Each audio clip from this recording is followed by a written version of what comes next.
Enzo Recto, kalaban ang katiwalian at kasinungalingan, kakampi sa katotohanan at kabutihan.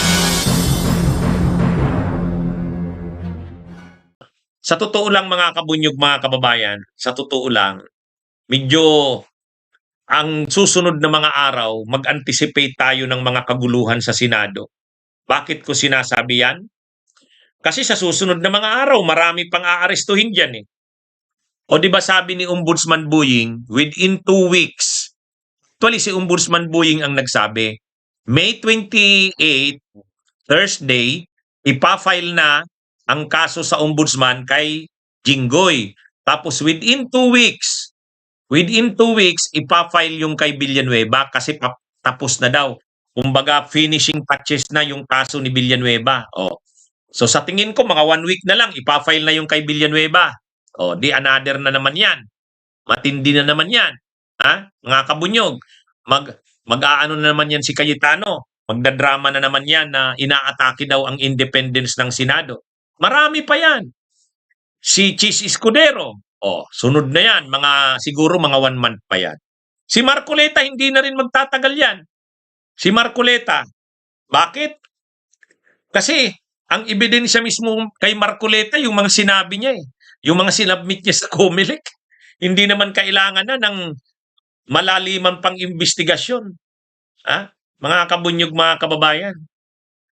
So, mga kabunyog, ang asahan natin dito, sa darating na mga araw, ayan tingnan nyo yan yan yung nangyari ngayon. Umiiyak si mangiyak-ngiyak si Jinggoy.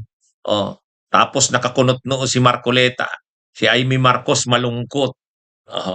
Yan yung mga nangyari ngayon mga kabunyog. Pero sa susunod na mga araw, yan mismong si Marcoleta na humahawa kay Jinggoy, malamang sa susunod, siya na rin yan. Siya na rin yan. Anong gagawin nila dyan? Sasabihin na naman nila, inaapi sila, pinipersecute sila. Yan mga kabunyog, mga kababayan. Kaya sa totoo lang, sa susunod na mga araw, asahan natin na marami pang maaaresto dyan sa mga senador eh. Si Joel Villanueva ngayong na yan, susunod na linggo na yan. Mga kabunyog. Kaya at itong si Marcoleta mauuna na ito rin eh. Kasi ang ebidensya sa kanya yung mismong mga sinabi niya eh. At saka yung sinabmit niya sa COMELEC na mga sinumpaang salaysay niya. Admissions yun eh, mga pag-amin yun. Kaya ito, manghiyak-ngiyak si Jinggoy. Ang sabi din ni Jinggoy, ganun din. Sabi ni Jinggoy kanina, hindi ko isasakripisyo ang aking prinsipyo. Papanindigan ko ang aking prinsipyo. Alin na prinsipyo? 3 beses ka nang nakasuhan ng plunder. Di pala? Ang tindi pala ng mo. Ang tindi naman. Ang problema, hindi natin makita nasaan yung prinsipyo doon. May prinsipyo ba si Jinggoy? May prinsipyo ba? Yan ang problema dito kila Cayetano. Ang pinapalabas nila, ang nangyayari ngayon ay under assault ang Senado. Under attack ang independence. Yun yung pinapalabas nila eh. Ang pinapalabas nila, inaapi ang Senado, pinapasuko sila kasi gustong kontrolin daw ng Malacanang. Hindi naman yun. Hindi naman yun. Actually, isa yan sa rason bakit nila pinalitan ang liderato ng Senado. Kasi talagang pag sila Soto sa sila Lacson, kung mali. Ganun yung stand nila Ganun yung stand nila Lacson eh.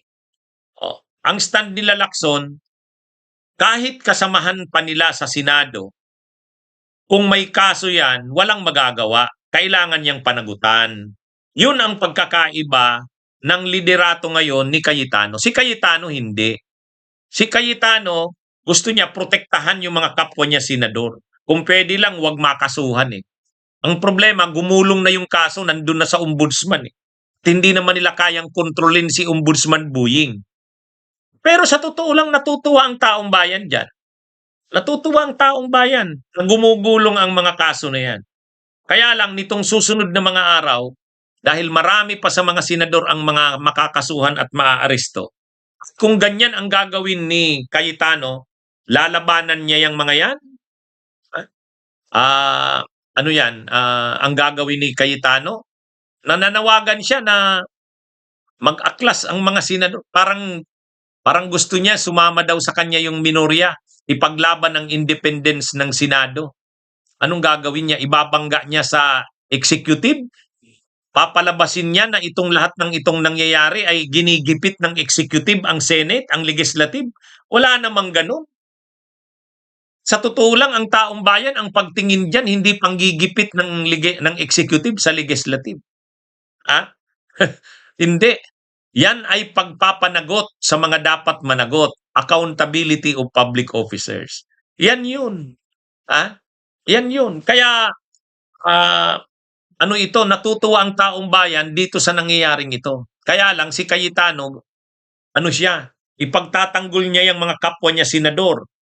Hindi natin alam kung anong ipaplano nila sa susunod na mga araw. Pero ang malinaw dyan,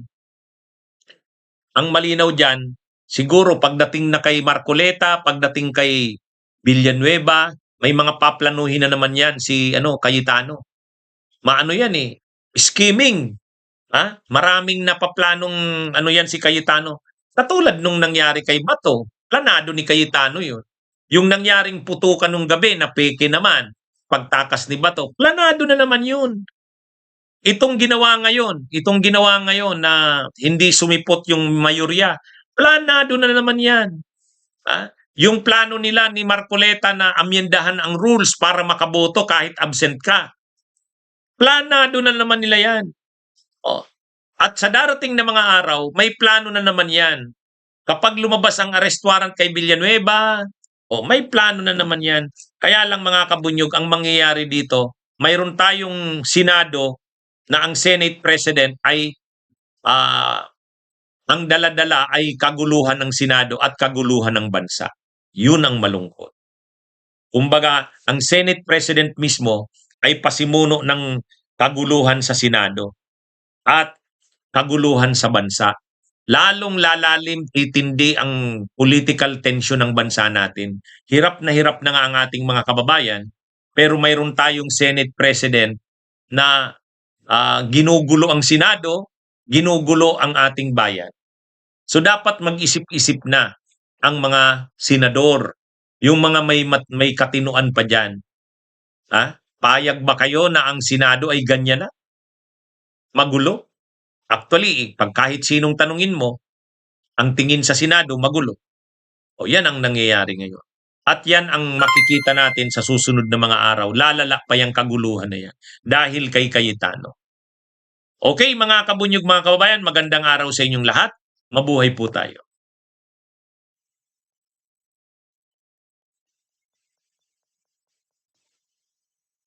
Bunyog, bunyog, halikan na kasama ka.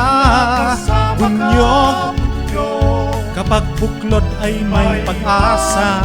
Luzon, Visayas, Mindanao, isa ang pananaw. Sa bagong Pilipinas ang bunyog isisigaw. Bunyog, bunyog, bunyog.